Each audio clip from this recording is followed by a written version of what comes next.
this is Dr. Pruett. Welcome back to our cardiology series. Today we're going to be talking about the different types of tachycardia, how to recognize them, and how to treat them. Just like everything in life, it's good if you start with the fundamentals and you do the same things the same way every time so you don't make mistakes or miss things or get complacent. This goes for reading an EKG too. So these are the 5 things I look for when someone hands me a 12 lead. The first question I ask myself is this sinus rhythm? And by that I mean, is there a P wave before every QRS? Next thing I look at is the rate. Is it fast or slow? And is it regular or irregular? Third, I look at the width of the QRS. The QRS is the big spiky thing in the middle. That should be less than 120 or 3 small boxes. Then I look at intervals and axis. This is where it's okay to look at the numbers at the top of the page. The number I'm most interested in is the QTC, and I want this to be less than 500. And we'll talk about why that's important a little bit later. And then the 5th thing I look at, which is sometimes the first thing everyone wants to jump to, is the ST elevations or depressions. Is this STEMI? I try to save that for last so that I'm disciplined in looking for the other more subtle things that could also cause trouble. Since today's lecture is on tachycardia, here's the definition. In adults, this is defined as a heart rate that is greater than 100. Most senior adults will have an average heart rate between 80 and 100. In children, you know, this varies by their size and their age. As you're looking at an infant, their heart rate is closer to 140 to 160, and as they grow up, the heart rate approaches 100, and then as they reach adolescence and adulthood, it becomes around 60 to 100, like an average adult. So when I think of tachycardia, I put it in 2 big classifications in my mind. Number 1 is it supra-ventricular? This is where we were talking about, is there a P wave before every QRS? Is it narrow? What that tells me is that this beat is originating from the sinoatrial node and likely being conducted to the AV node. Supra-ventricular means it's coming from above the ventricles, and this is usually a narrow complex tachycardia. Again, that's less than 120 milliseconds.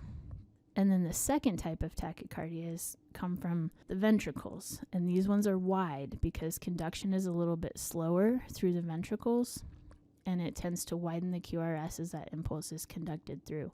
And so you can tell just based on that QRS morphology, if it's less than 120, it's probably coming from above the ventricles, and if it's wider than 120, it's coming from below the ventricles. So that helps you define your tachycardia right away. Here's a little algorithm that I found helpful. If I can put things in compartments in my head, it helps me try to figure out what's going on a little bit more clearly. Let's say that you know that you have a normal QRS, which means that it's narrow. It's less than 120 milliseconds.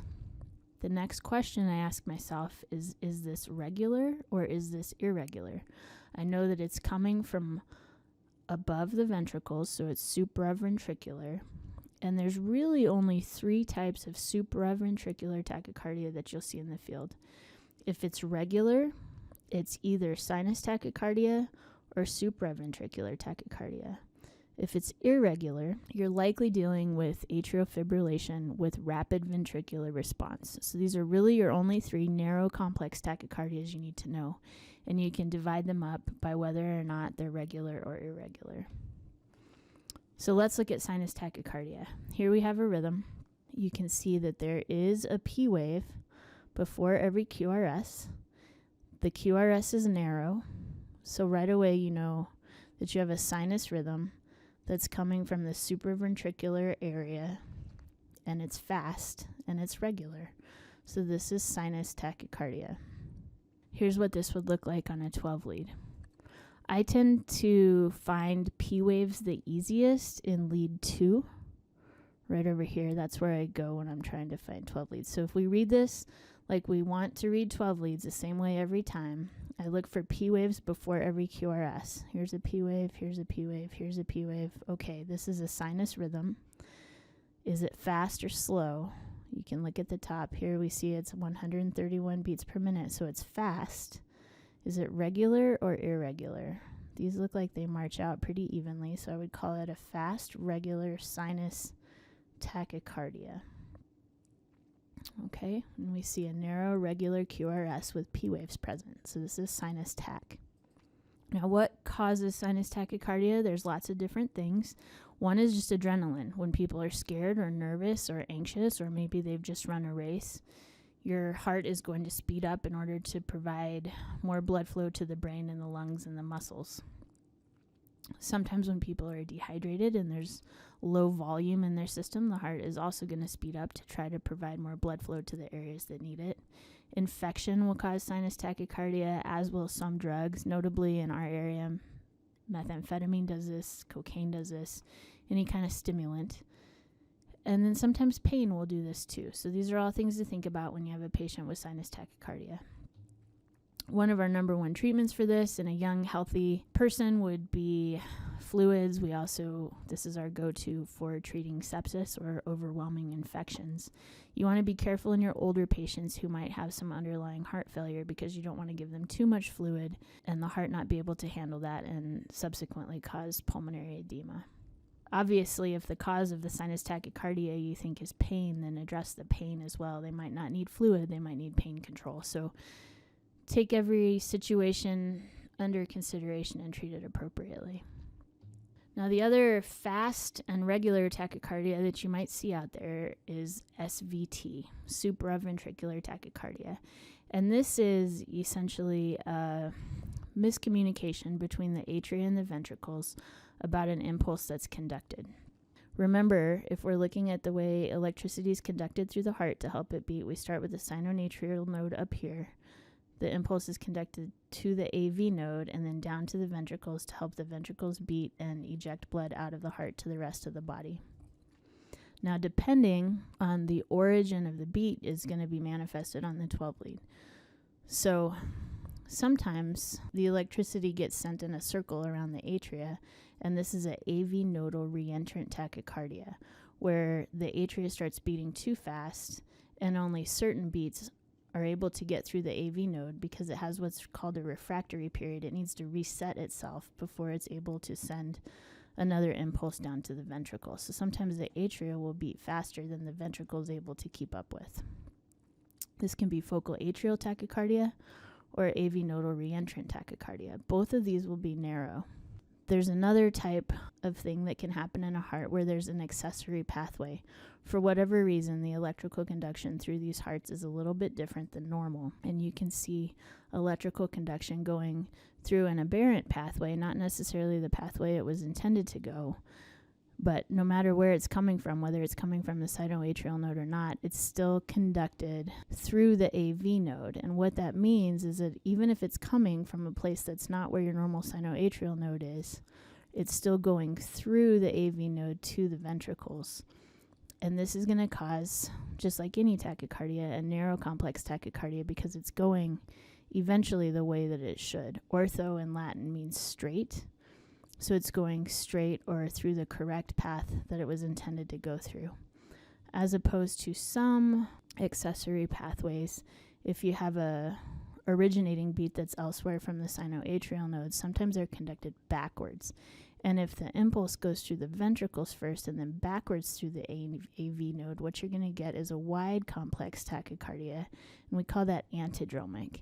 Now, where this becomes complicated is that it can look a lot like VTach. If you have a wide, fast tachycardia, the first thing you think of is ventricular tachycardia. Because it's wide, you think it's coming from the ventricles.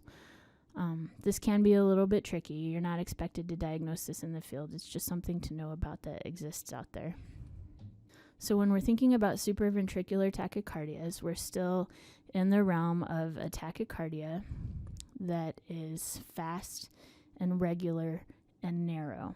Now, what's different about these is sometimes you won't see P waves at all, or sometimes the P waves can be buried in the QRS complex or even come after the QRS complex, depending which way that circle is going through the AV node. Here's a look at an AV nodal Re-Entrant tachycardia. This, again, we see a fast, narrow rhythm, and it's hard to see any P waves, but if you look really closely, you can see some retrograde P waves right after the QRS complex. And what that means is that this is a Re-Entrant tachycardia, and it's not going perfectly the way that it was intended to be conducted through, but it is still going through the AV node because it's narrow. Wolff-Parkinson-White is a fairly common cause of SVT or re-entrant tachycardias, and this one is a little bit easier to spot than others because it has this diagnostic really short PR interval. You see the P wave is right next to that QRS complex, right? And then you have this delta wave here, or the upslurring of the QRS complex too. Those two things are diagnostic of WPW, and sometimes your patients will be able to tell you that they have this. Here's a look at an SVT from the field. It looks like this was Rescue 11. Here we have, so first question, do we see P waves? I'm not really convinced. Is it fast or slow? It's very fast. It's 177. Is it regular or irregular? It looks regular to me. And is the QRS wide or narrow? I would call this narrow. So I have a narrow complex supraventricular tachycardia in a 26-year-old person. I would call that SVT. Here's another one. We have a 72-year-old this time. Do I see P waves before every QRS? I'm not really sure. I might see maybe one there conducted through, but I really don't see any throughout the rest of the 12 lead here. It is fast. We've got a rate of 143. It's narrow, so I know it's coming from above the ventricles, and it looks regular. So I have a fast, regular, narrow complex tachycardia. By definition, this is SVT. And here is another look at a heart that's going pretty fast. I have a 27-year-old here with a rate of 211, which is fast. I have a narrow QRS. If you look here, it's 80. That's less than 120. And it's regular. And I don't see P waves. So again, I would call this SVT. Now, what do we do about SVT? One of the easiest and quickest first treatments to try is a Valsalva maneuver. And what this does is you have your patient increase their intrathoracic pressure, whether that's trying to exhale against a syringe and move that plunger out, or whether they just hold their nose and bear down. Sometimes this will help stop that re-entrant tachycardia or that SVT. What it does is it increases the vagal tone, which the vagus nerve is what regulates your parasympathetic nervous system. That's your rest and digest system. So it kind of slows everything down. And the idea is if you can use that increased pressure to engage the vagus nerve, slow everything down, including the heart rate, you might stop that tachycardia from happening and not have to do any interventions at all. Here is a really interesting trial that was published in the Lancet several years ago. They looked at patients that were in SVT, and they did a very simple trial. They took 214 patients and did just a normal Valsalva maneuver, just had them bear down, try to increase that intrathoracic pressure, and do that vagal maneuver. And then the next group of people, what they did was they did the same thing. They had them bear down, whether that's exhale. I think they had them exhale against a syringe and try to move that plunger out. But this group, after they bared down for as long as they could and they felt like they needed to stop, immediately when that patient said they were done, they had a provider lay their head back and lift their feet up at the same time to a 45-degree angle to increase that preload to the heart. And then after that was done, they could sit them back up to about a 30-degree angle. And what happened in the group that was laid flat with the feet elevation, 43% of them converted without needing any kind of medication. Whereas if they just did the Valsalva by itself without any postural modification, only 17% of those converted. Still, some of them needed adenosine and needed interventions, but the number needed to treat was only 3.8, which what that means is if you are out there and let's round that up to 4, you've seen 4 patients in the last month with SVT. If you are able to try this with each of them, maybe 1 out of the 4 will be able to convert. I realize that in the field, sometimes we're in very awkward positions with our patients. Some are less mobile than others. Sometimes we're in cramped spaces, so you're not always able to lay the patient back and elevate the feet. That's fine. It's just an interesting trial. If you need to, and you're not able to do any postural modification, you can still attempt the vagal maneuver while you're working on IV access. because we need IV access in order to give adenosine. Now, this is the treatment for supraventricular tachycardias. You want to have the IV as close as you can to the heart. So usually we go for that elbow, the AC, with a big enough syringe and a nice flowing IV line, because you're going to want to rapidly push, at least initially, 6 milligrams. And if that doesn't work, you're going to move up to 12. And anticipate that this is going to rapidly change your rhythm. I like to warn my patients before I give it to them because it's going to make them feel very funny. Have them on the monitor. You might have the pads in place, because sometimes I've seen this look like right after you push it, it looks like they go into asystole. Essentially what you're doing is you're blocking the AV node, you're blocking that re-entrant tachycardia, and you're essentially restarting the heart using this medication. It wears off very, very fast, which is why we give it in a vein that's as close as possible to the heart, because if you're too far away from the heart, say in a small vein in the hand, it might wear off before it gets to where it needs to do its job. Very important, we don't want to give adenosine to anyone with a history of Wolff-Parkinson-White, or if they have a wide irregular tachycardia. I can't imagine that any of you would look at this 12 lead and say that that looks like SVT, like the 12 leads that we just looked at, the fast, narrow, regular ones.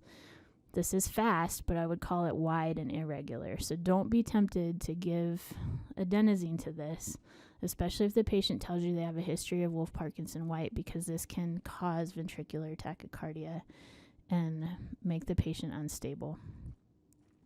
Now, unstable SVT, sometimes I think one of the 12 leads we looked at was a 78-year-old. Older hearts don't tolerate fast rhythms very well. If you think about it, this heart is essentially running a marathon, right? And when's the last time you saw an 80-year-old run a marathon? They're probably not going to do really well. And so if they've been in this rhythm for too long, their heart is under a lot of stress, and sometimes this will drop their cardiac output, it will drop their blood pressure, it will change their mentation, it can cause heart attacks or ischemia. And so if you get to a patient that's not tolerating this SVT well, and it doesn't have to be an old patient, sometimes younger ones don't tolerate it well either. So look for signs of instability, look for low blood pressure, look for altered mentation, diaphoresis, chest pain, anything that would make you feel like this patient is not tolerating this rhythm well. You can skip the adenosine and go right to synchronized cardioversion. Now, I know you all have been trained on how to do this, but just a reminder here, you do want to synchronize, so you hit the sync button. You look for the arrows to show that you're synced, and you're going to start with 100 joules for delivery. Next is 200, 300, 360. Now, depending on the instability of your patient, if they're completely unconscious or unresponsive, the guidelines have in there that you can give some pre-medication because the electricity is going to be a little bit painful.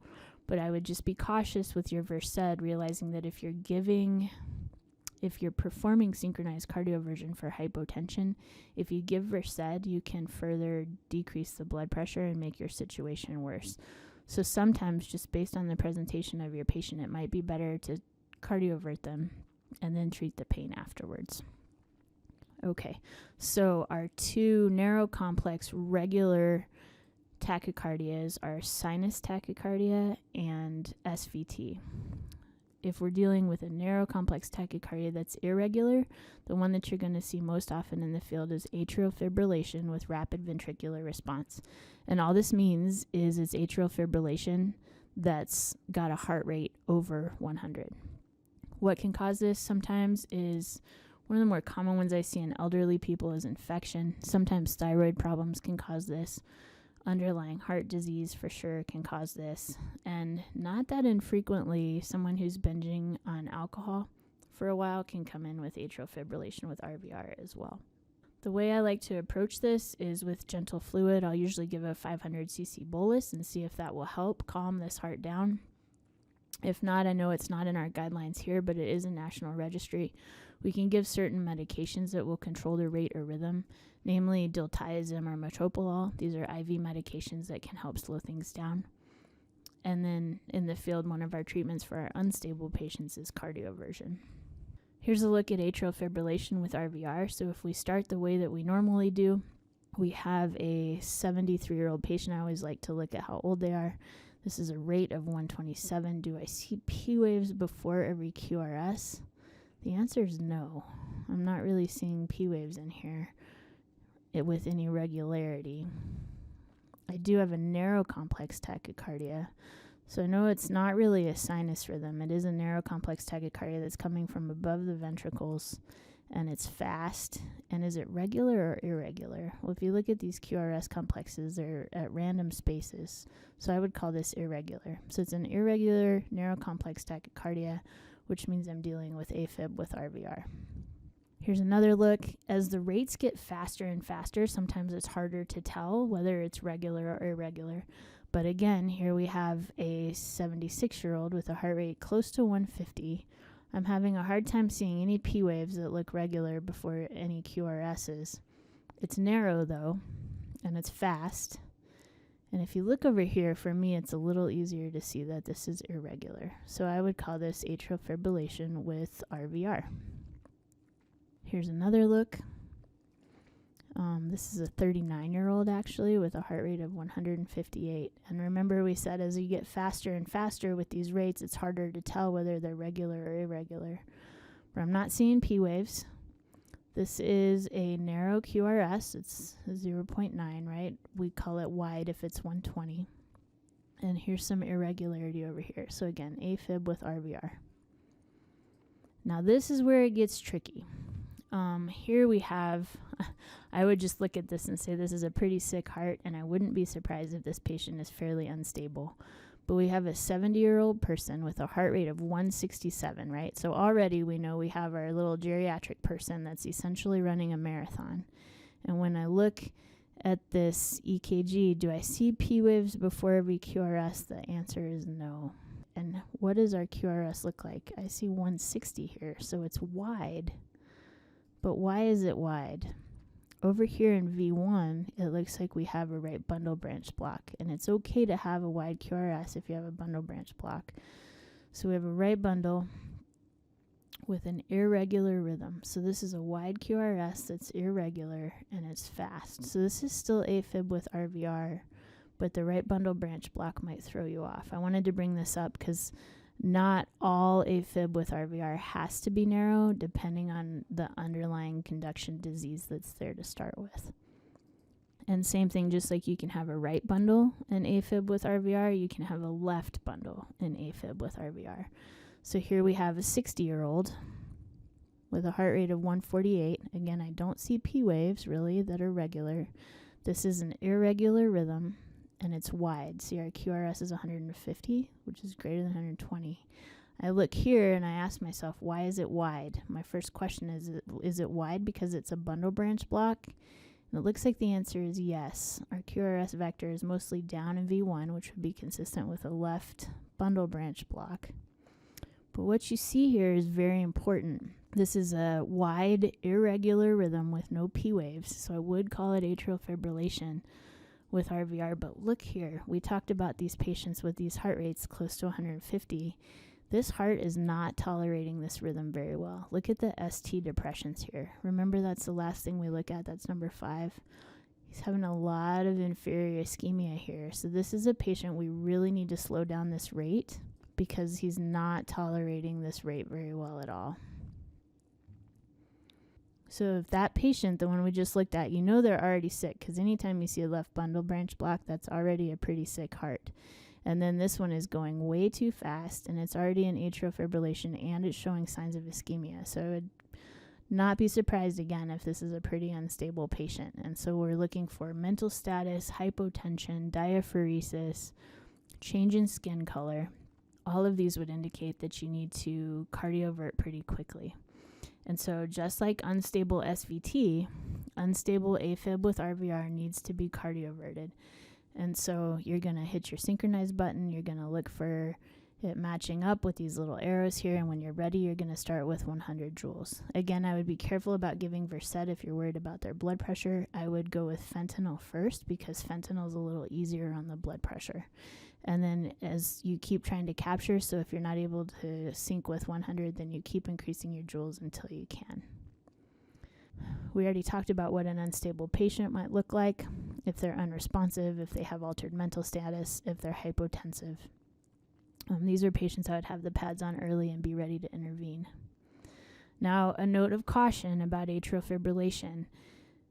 this is a heart that might have been quivering for a long time. And if you think about a pool of water up here in the atrium, or a pool of blood actually, if it's not squeezing effectively, blood can pool. And what happens when blood pools is that it forms clots.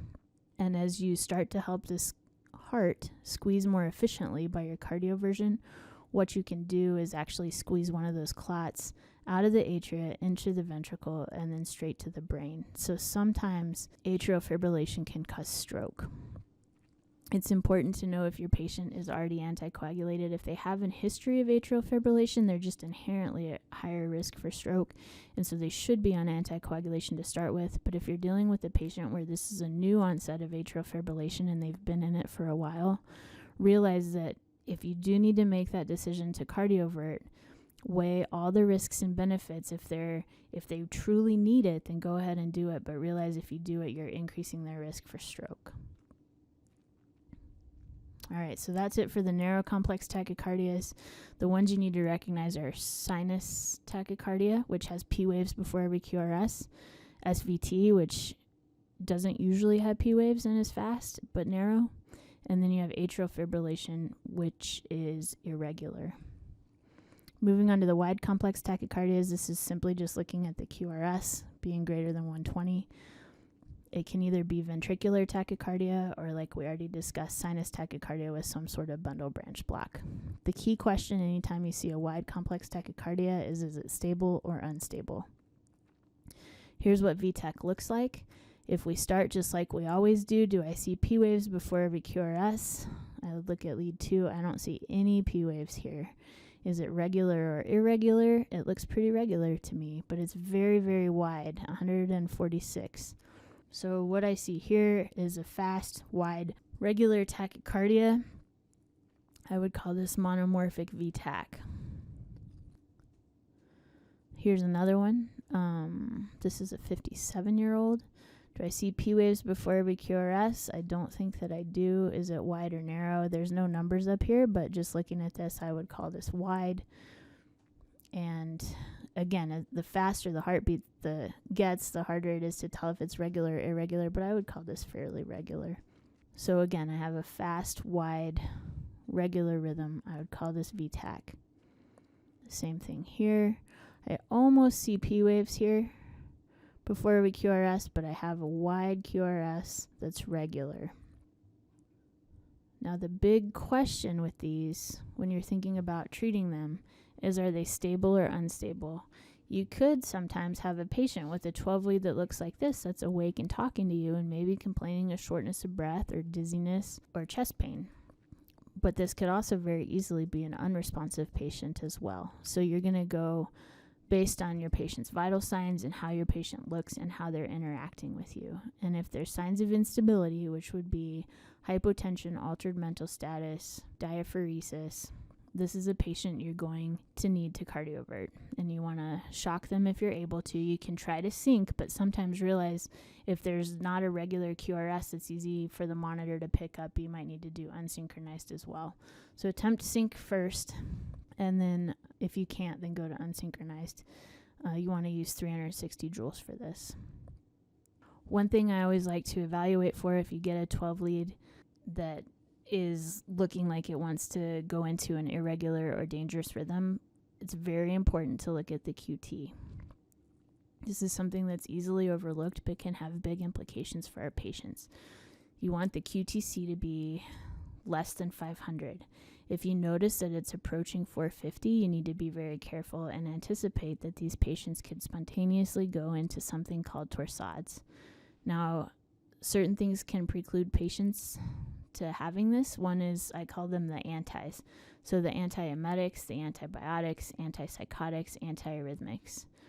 Let's say you have a weak and dizzy elderly female and she's nauseated, and you get her 12 lead and you notice that her QTC is 450. Realize that if you give her Zofran for her nausea, you might make that QT even longer and put her at higher risk for torsades. Another thing that we see fairly frequently in the field is, you're not going to be able to diagnose it in the field, but a lot of our patients have this as hypokalemia. This is fairly frequent in our alcoholics. and is notorious for prolonging that QT, as is methadone. So if you have patients on any of these medications, make sure you get a 12 lead before you give them any other medications and think about how you're going to treat this. If you do see a long QT or you see a patient with torsades, the treatment for this is magnesium, and you're going to give 2 grams. One important note is sometimes you can have patients with a very wide ventricular tachycardia. So if you look up at the numbers on the top, this one doesn't actually give you a number here, but if you think it's greater than 200, where our normal number is 120 we're looking for, right? And it's regular, this is usually caused by some kind of drug or some inherent problem that is blocking the sodium channels in the heart. And we want to treat this with either calcium or with bicarb.